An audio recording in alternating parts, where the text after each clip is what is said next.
सत्ता में हमारे एमएलए और एमपी आए तो थोड़ी सी क्षमता आई, थोड़ी सी खुशहाली आई, तो वो खुशहाली इनसे बर्दाश्त नहीं। जब संविधान बन रहा था, जब महिलाओं को एजुकेशन दिया जा रहा था, जब महिलाओं को, पुरुषों को, शूद्रों को एजुकेशन, रोजगार और सत्ता में हिस्सेदारी दी जा रही थी, तो एक वर्ग था बाहर जो उस संविधान का विरोध कर रहा, जिन्होंने आजादी की लड़ाई लड़ी नहीं, जो वही थे कि महिला और शूद्र को कोई अधिकार नहीं, पहले स्त्री और शूद्र को कोई अधिकार नहीं। जब देश आजाद हो गया और संविधान बन रहा था, तब यही लोग विरोध कर रहे थे, बाबा साहब का, नेहरू जी का पुतला तक जला रहे थे रामलीला मैदान के अंदर। वही लोग आज सत्ता में आ बैठे हैं।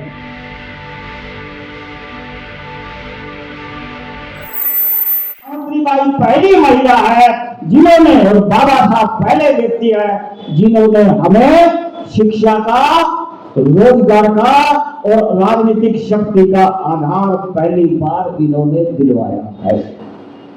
इन्होंने अधिकार दिलवाया। तो आजादी के बाद से आज कितने साल हो गए? 50 से संविधान लागू होने से 75-76 साल हो गए। हाँ, आदमी की एज भी इतनी ही है आज के हिसाब से। उस समय तो 46 थी एवरेज, महिलाओं की 33, 35 एज थी उस समय जब देश आजाद हो रहा है। कितनी उम्र बता रहा हूँ? 33, 34। पुरुषों की 46 के आसपास। क्यों? मलेरिया में कोई बचता ही नहीं था, माता निकलती थी चेचक, कोई बचता ही नहीं था। मलेरिया हो जाए, चेचक निकल जाए, हार्ट की बीमारी से कोई बचता ही नहीं था, डेंगू वाला की बहुत सी बीमारी से कोई बचता ही नहीं था। इतनी एवरेज थी उस समय और अज्ञान था। इन्होंने, जो महापुरुषों ने शिक्षा का अधिकार दिया और ये हमारे को संविधान में अधिकार मिला, तो 75 साल में पहली बार हमारे घरों में थोड़ी खुशहाली आई है। आज हमारे घर चाहिए 25 गज के हैं, 22 गज के हैं, थोड़े थोड़े ही है। किसी समाज के 1% आदमी के पास 3 BHK का होगा, नहीं तो मुश्किल से 2 कमरों का ही फ्लैट है, चाहे DDA में कहीं भी ले लो, 99% ऐसे ही रह गए। अभी तो थोड़ी सी खुशहाली आई थी उस एजुकेशन से, जो इन्होंने हजारों साल तक जीने रखी, इन्होंने दिलवाई। और बाबा साहब ने संविधान में लिखा, थोड़ी से आत्मनिर्भरता आई, रोजगार मिला, धन आया, सत्ता में हमारे एमएलए और एमपी आए तो थोड़ी सी क्षमता आई, थोड़ी सी खुशहाली आई, तो वो खुशहाली इनसे बर्दाश्त नहीं आया। जो आज सत्ता में आ गए हैं, जो आज सत्ता में आए हैं, वो कौन लोग हैं? यानी कि इनके आने से पहले 2000 लगा दो, 2010-12 तक हमारे को थोड़ा थोड़ा मिलता रहा है बाबा साहब के कारण। उस समय के जो सरकार थी, चाहे नेहरू जी की हो चाहे किन्हीं की, उन्हें थोड़ा थोड़ा दिया, एजुकेशन दी, रोजगार दिया। ये 22 गज के प्लाट उन्हीं की दे रहा है, यहाँ पर ये पानी, ये सुविधा है, ये बिजली उन्हीं की देना, थोड़ी सी खुशहाली आई। मगर जब संविधान बन रहा था, जब महिलाओं को एजुकेशन दिया जा रहा था, जब महिलाओं को, पुरुषों को, शूद्रों को एजुकेशन, रोजगार और सत्ता में हिस्सेदारी दी जा रही थी, तो एक वर्ग था बाहर जो उस संविधान का विरोध कर रहा था, मनुवादी लोग। ये संविधान नहीं लागू होना चाहिए। कौन लोग थे जिन्होंने आजादी की लड़ाई लड़ी नहीं? जो वही थे कि महिला और शूद्र को कोई अधिकार नहीं, पहले स्त्री और शूद्र को कोई अधिकार नहीं। जब देश आजाद हो गया और संविधान बन रहा था, तब यही लोग विरोध कर रहे थे, बाबा साहब का, नेहरू जी का पुतला तक जला रहे थे रामलीला मैदान के अंदर। वही लोग आज सत्ता में आ बैठे हैं, जो संविधान के घोर विरोधी थे, जो स्त्री और शूद्र को कुछ मिलना नहीं चाहिए, आज सत्ता में वही आप बैठे हैं। तो अब संविधान पे अमल हो रहा है क्या? अब एजुकेशन बंद होने के कगार पर ला दी है, इतनी महंगी करती है। कोई अपनी बेटी को बेटे को डॉक्टर इंजीनियर वकील बना सकेगा? इतनी महंगी, गरीबों की पहुंच से दूर। यानी कि वो उधर ही जा रहे हैं, इनको शिक्षा से दूर किया जाए। और ये आत्मनिर्भर नहीं रहने चाहिए।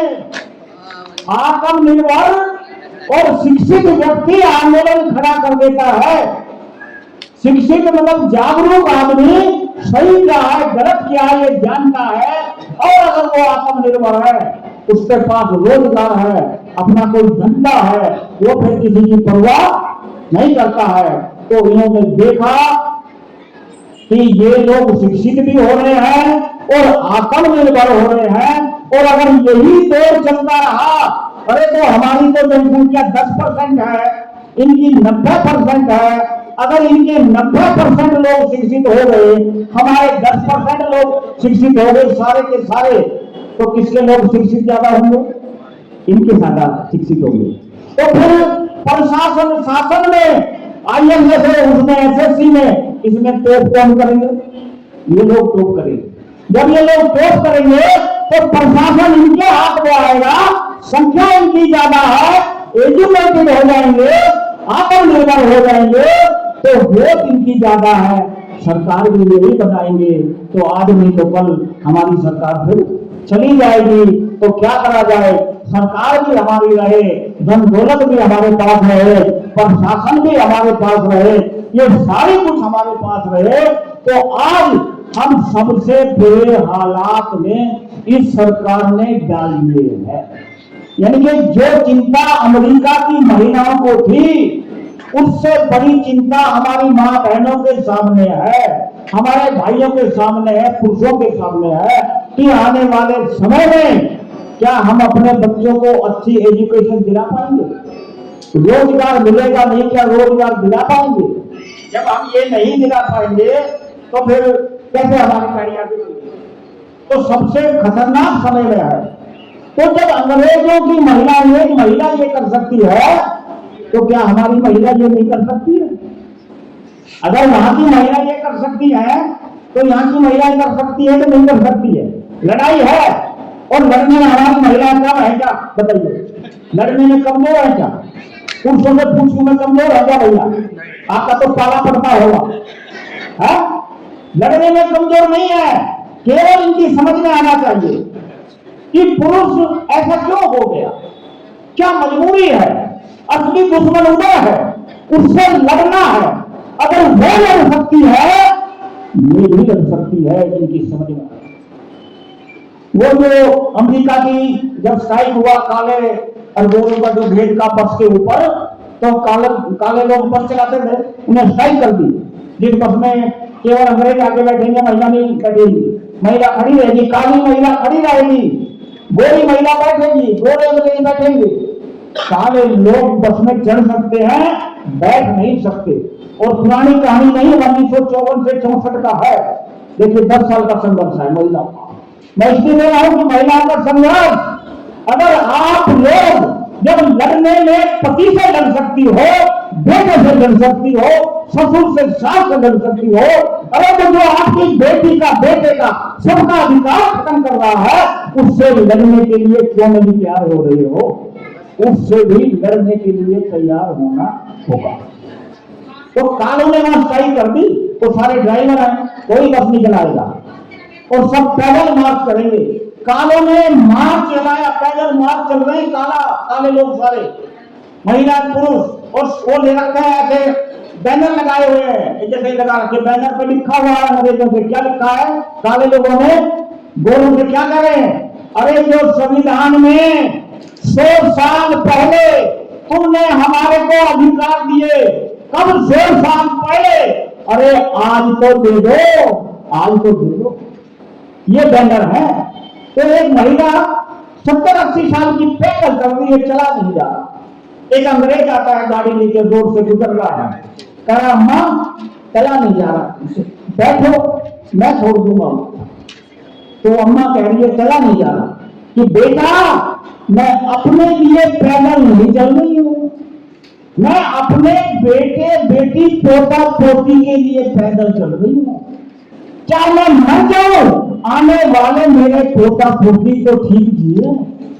अरे ये जो हम चर्चा कर रहे हैं, इन महिलाओं को तैयार कर रहे हैं, इन पुरुषों को तैयार कर रहे हैं कि हमारे एजुकेशन मिलने वाली नहीं है, रोजगार मिलने वाला नहीं है, हमारे नेताओं को, हमारे एमपी मंत्रियों को गुलाम बना के रखा है, वो बोल नहीं सकते, तो हमारी जनरेशन का क्या होगा? वो महिला काली कर सकती है तो हमारी महिलाएं तो नहीं कर सकती। फिर आ जाओ किसानों के आंदोलन में महिलाएं आई, अभी तो कम महिलाएं आ रही हैं। आप देखना, हम लगातार कार्यक्रम चलाएंगे। जैसे मेलों में, गुड़गाना वाली के मेले में महिलाएं जाती है ना, ऐसे ही महिलाएं सारी महिलाओं को लेके आएंगी। प्यार करो, पता समझने दो इनको, अभी इनको समझ आने दो कि क्या हो रहा है, ये सरकार क्या नाटक कर रही है। देश को बेच के रख दिया, अमेरिका झूठा मार रहा है और प्रधानमंत्री चुप है, बोल नहीं रहे। एक ने तो क्या कहा, दोपहर का लड़का जिसने कंपनी का वो है, एक मेंबर है, वहां के डिप्टी विदेश मंत्री जो क्या कह रहा है यहाँ पे कि हमने तुमसे समझौता किया है, इंडिया वाला सुन लो, हमने ऐसा ही समझौता अमेरिका से, चाइना से किया था, मगर चाइना ने तो हमसे चीट करके चाइना हमारे से आगे निकल गया। हम तुम्हारे को आगे नहीं निकलने देंगे, तुम्हारे साथ ऐसा समझौता करेंगे तुम कुछ भी नहीं कर पाओगे, जो हम चाहेंगे वो करेंगे। और ये कहां बोल रहा है? इंडिया में आके बोल रहा है। बोलिएगा, रूस के जो जहाज खड़े हैं उनसे तेल आप ले सकते, अभी आगे बहुत महंगाई तेल पे आने वाली है। हमारे ये सरकार केंद्र की और प्रधानमंत्री जी की ऐसी मेहरबानी हो रही है जिससे हम चिंतित नहीं है। टीवी पर न्यूज नहीं है, पेपरों में न्यूज नहीं है, टीवी किसके हैं? 3% लोगों के, 10% लोग, सारे पेपर किसके हैं? उनके। सत्ता में सबसे ज्यादा वाइस चांसलर किसके हैं? एक ही जाति। प्रिंसिपल किसके? एक ही जाति के। प्रशासन में आईएएस अधिकारी, कमिश्नर, ये secretary, joint secretary, deputy secretary ज्यादा किसके हैं? एक ही जाति के।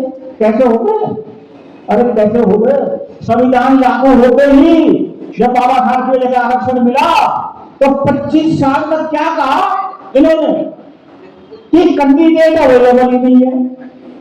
जब कैंडिडेट अवेलेबल नहीं है तो हमारी पोस्ट किससे भरी गई? ब्राह्मणों से। फिर 25 साल और लगा लो, कहा कि कैंडिडेट तो है मगर ये योग्य नहीं है, फिर वो सीट किससे भरी गई? ब्राह्मणों से। ठीक है, अब 25 साल आ गए, अब कैंडिडेट भी है, योग्य भी है, कह विभाग को हम अपने आप खरीद लेते हैं, इनको नौकरी नहीं देगी। इतनी खतरनाक पोजीशन में है हम। जीवन बार बार नहीं है, आने वाली जनरेशन के लिए क्या छोड़ के जाओगे? अरे मरना तो निश्चित ही है, कोई जीने की गारंटी है क्या किसी की? जीने की गारंटी किसी की नहीं है।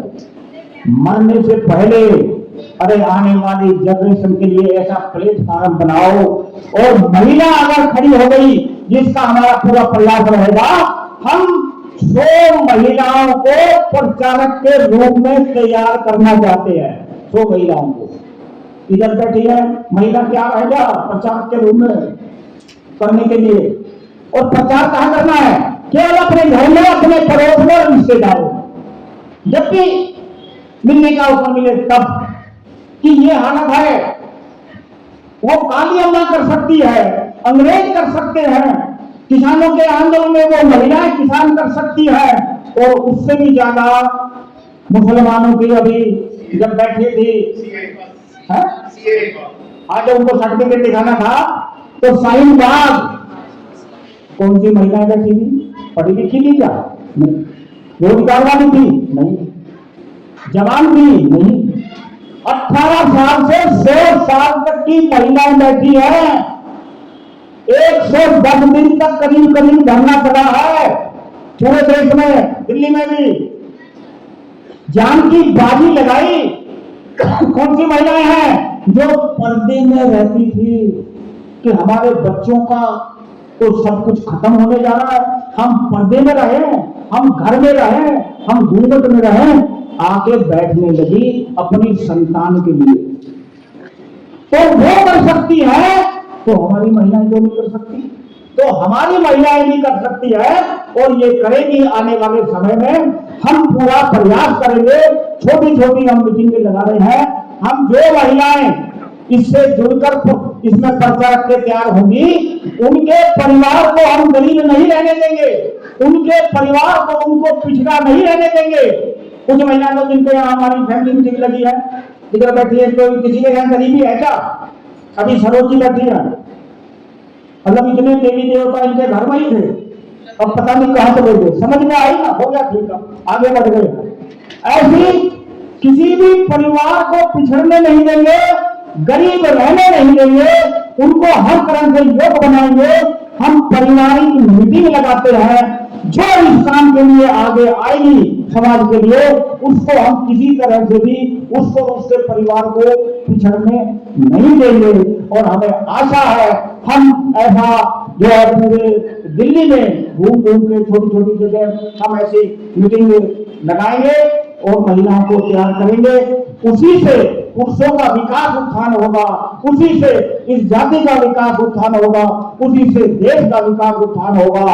और ये जो वर्तमान सरकार है और जो मनुवादी लोग हैं, जो हमारे संविधान को, लोकतंत्र को, हमारी शक्ति को जो खत्म करने में खुले हुए हैं, जो हमारी माँ बहन बेटियों को भ्रमित कर रहे हैं, भ्रम में डाल रहे हैं। शराब से भी खतरनाक है भ्रम। भ्रम का मतलब सही क्या है गलत क्या पता नहीं, वो सत्य इधर से मिलेगा, इस पत्थर पूजा से मिलेगा संविधान से। आज तक सबको संविधान से मिला है, लोकतंत्र से मिला है, आगे भी वहीं से मिलेगा। ये बात महिलाओं की समझ में आ जाए और लेना कैसे है, ज्यादा संख्या है, ज्यादा लोगों को हम जागरूक कर देंगे तो इनकी सत्ता को, सरकार को हटा सकते हैं या इनसे संविधान मनवा सकते हैं, संविधान में सारे अधिकार दिलवा सकते हैं।